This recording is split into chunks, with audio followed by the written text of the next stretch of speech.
Nah, kemudian kan muncul adanya dugaan ya, dugaan jual yang disebut oleh Pansus adalah jual beli kuota haji, baik reguler ataupun khusus. Kemudian eh, ini yang ini yang terjadi ya, tuduhan-tuduhan itu. Kemudian muncul misalnya ada 3.503 jemaah haji khusus yang mendaftar tahun 2024 dan bisa langsung berangkat. Dan kemudian temuan adanya biaya haji khusus yang mencapai 1 miliar lebih. Nah, itu yang kemudian sempat mengemuka dalam pansus. Nah, sebetulnya bagaimana informasi yang terjadi, Prof?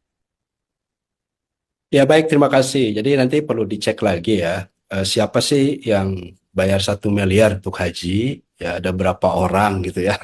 Dicek aja siapa dan travel apa Pak, gitu ya.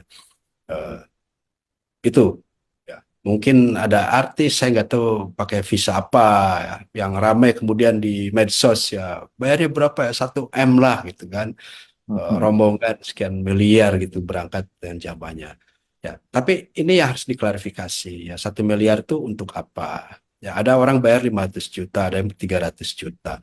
Nah, sebetulnya di Kementerian Agama khusus terkait dengan biaya haji khusus itu kan sudah ada ketentuannya.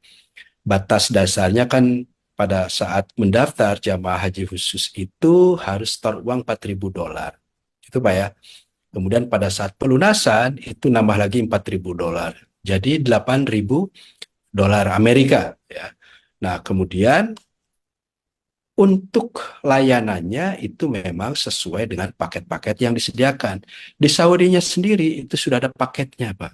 Paket masyair terutama, yaitu pada saat puncak haji. Maktabnya di mana? Jauh nggak dari lokasi jumroh, gitu kan?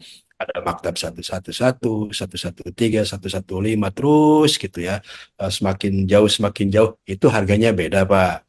Ya, kemudian makannya prasmanan seperti apa? Ya, kemudian juga hotelnya. Berapa lama jamaah itu tinggal di dekat haram?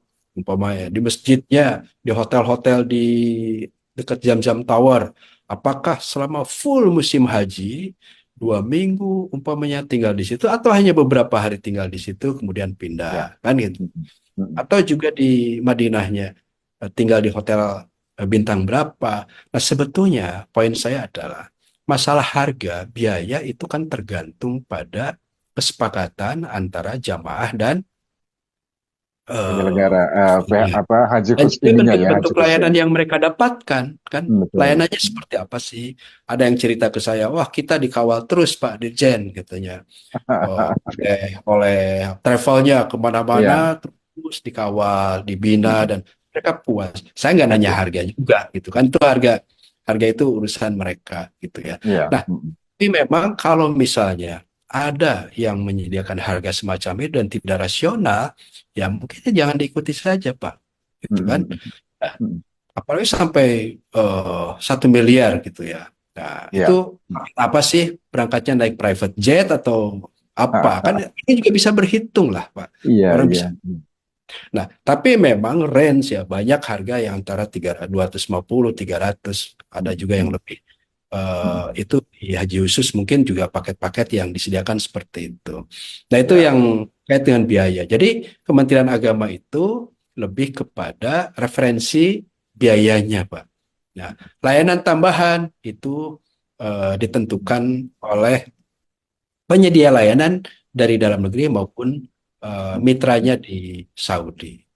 Jadi Ya, itu itu kesepakatan jamaah ya haji khusus dengan layanan tadi ya, Prof. ya betul. Ya, jadi itu Oke. jamaahnya kan.